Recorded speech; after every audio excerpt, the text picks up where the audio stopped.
dois dire qu'entre nous, depuis le début du championnat, il y a une super émulation et on était tous très très motivés. Je dois dire que le cavalier que je craignais le plus, il est à ma droite. Et comme par hasard, il est juste derrière. Mais Aymeric a fait une saison formidable à l'étranger. Il a eu le courage d'aller à l'étranger avec sa jument. Ce qui n'est pas le cas de tout le monde. Il est allé en Hollande, il est allé en Allemagne. Il a osé y aller et il a été performant là-bas. Il a pris beaucoup d'expérience avec sa jument. Et je pensais sa jument plus sur la hauteur et prête pour un championnat que mon cheval. Donc je craignais beaucoup. Justement sur le fait qu'il n'y ait pas eu tout le monde, est-ce que vous réponderiez aux mauvaises langues qui pourraient dire qu'il n'y avait pas tout le monde? On les aurait battus quand même. On les aurait battus quand même. Je ne sais pas s'ils auraient fait que des sans faute tous. Et puis c'est le sport. Bon, l'année prochaine, j'espère que tout le monde sera là au mois d'octobre.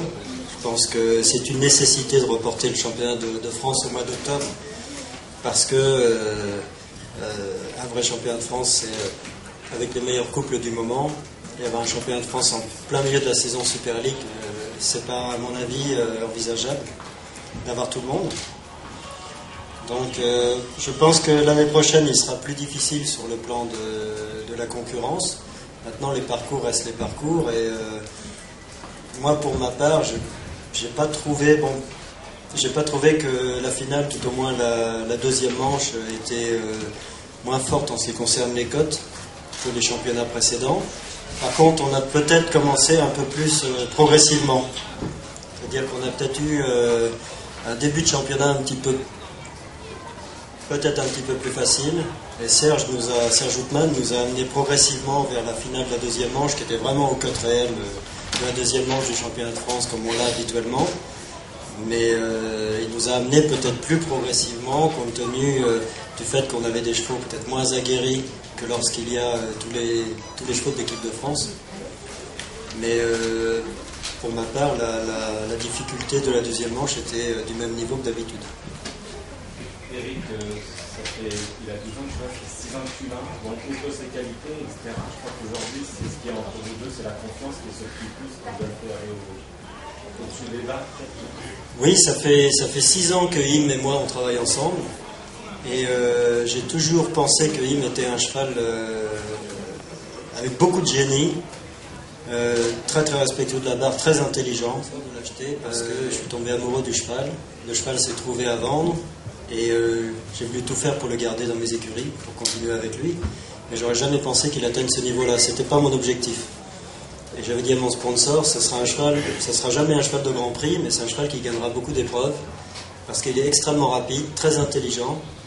Et il va peut-être plafonner à 1m40, mais il nous apportera beaucoup de satisfaction. Et j'en faisais absolument pas un cheval de ce niveau-là. Donc c'est au fur et à mesure des années, de l'expérience, de la confiance qui s'est établie dans le couple et la complicité que le cheval m'a dévoilé ses possibilités. Il fait penser un peu à un sauteur en hauteur qui tout d'un coup passe de 2m24 à 2m32 olympique.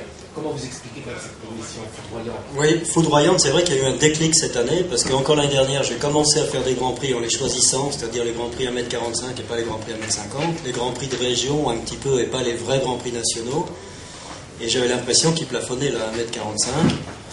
Et il a fallu qu'il prenne la mesure de ce niveau-là. Et cette année, il a véritablement passé un cap d'une manière surprenante, dans la mesure où il se balade, il survole littéralement tous les grands prix auxquels il a participé, qui sont des grands prix 1m50, des grands prix auxquels j'aurais jamais pensé qu'il soit capable d'y être performant.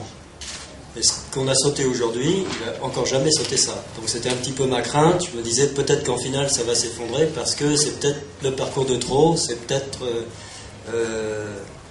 que je lui en demande trop. Et il a fait ça avec beaucoup d'aisance et ça m'a vraiment fait plaisir, parce que à chaque fois que je lui ai demandé plus, il a répondu positivement. Va-t-il s'arrêter alors? La suite du programme, c'est quoi? Je sais pas, je veux pas trop me griser. Déjà, il va falloir qu'il digère un peu ça. Et puis ensuite, je pense l'emmener sur 2 concours au Portugal, à Vimeiro, qui sont des CSI 3 étoiles. Donc ça va être d'un niveau plus facile que ce qu'il a sauté là. Là, j'ai envie de le redéclasser, après les efforts qu'il a donnés aujourd'hui. de le redéclasser sur ces concours-là et enchaîner sur La Corogne en Espagne, qui est un CSI 5 étoiles, très très doté, où là on va se retrouver à très haut niveau. Et j'ai envie de lui faire un ou deux concours plus faciles avant de le confronter à ce niveau-là, pour voir s'il confirme. Come on, feel the groove and let your body move.